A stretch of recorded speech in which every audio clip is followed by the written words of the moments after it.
Une locomotive, c'est aussi ce qu'est Angelin Prejlocage, une locomotive de la danse contemporaine française depuis 30 ans. En 1985, il déboulait avec une pièce violente qui mettait en scène ses origines albanaises. Et aujourd'hui, il fête cet anniversaire au Théâtre National de Chaillot à Paris, avec une monographie, le tournage d'un premier film avec Juliette Binoche et une exposition au Centre National du Costume de Seine de Moulins. Tout pour ouvrir la danse au grand public sans perdre sa radicalité. Prejlocage, le grand écart, David Caillon.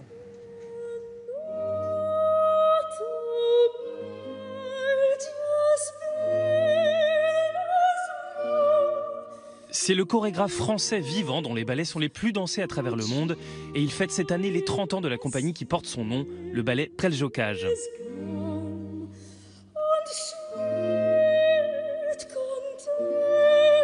À travers cette structure, celui qui fut dans les années 80 l'un des représentants de la nouvelle danse française a imposé son style unique où les arts se croisent et où les passions se libèrent, parfois violemment.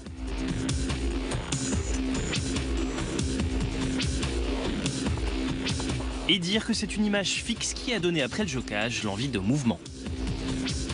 J'ai commencé la danse à partir d'un cliché de Rudolf Nureyev qui était suspendu dans un seau magnifique, rayonnant de l'intérieur.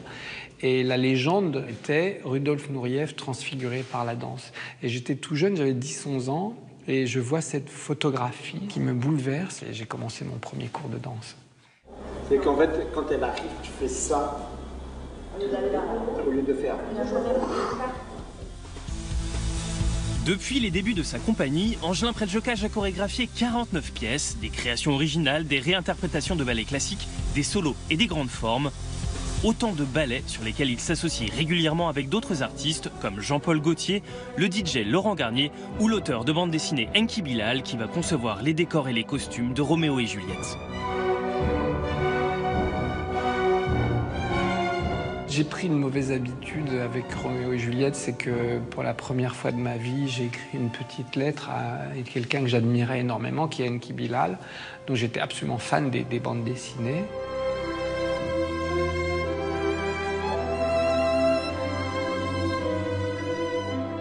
Il m'a répondu tout de suite, il m'a dit « mais oui, c'est passionnant, super, faisons-le ». On l'a fait, ça a été une aventure merveilleuse.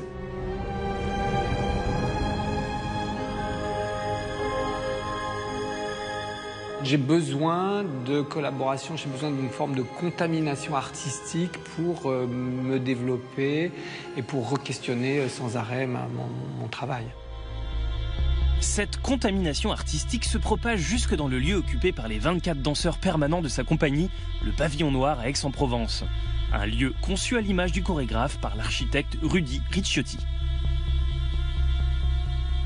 Le Pavillon Noir, il ressemblait à la gueule d'Angelin Prejlocage. Il avait la gueule d'Angelin Prejlocage. Il avait cette souffrance, ces stigmates.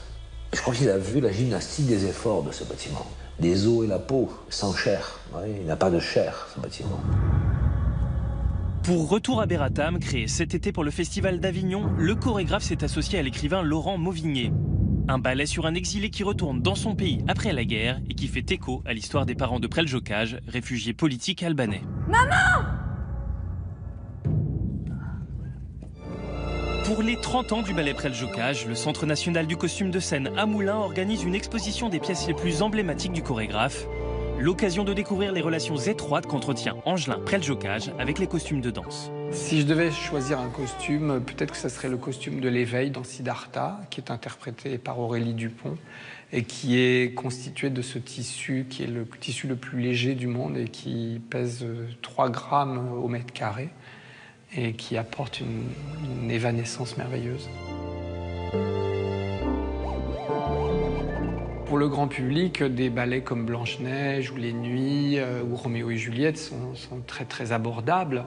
Et je rejoins là Jean Vilar qui dit « Je suis pour un théâtre populaire mais exigeant ». Ce qui ne m'empêche pas par ailleurs de travailler sur des œuvres absolument radicales qui ne font aucune concession à qui que ce soit. La guerre est finie! Et il trinque.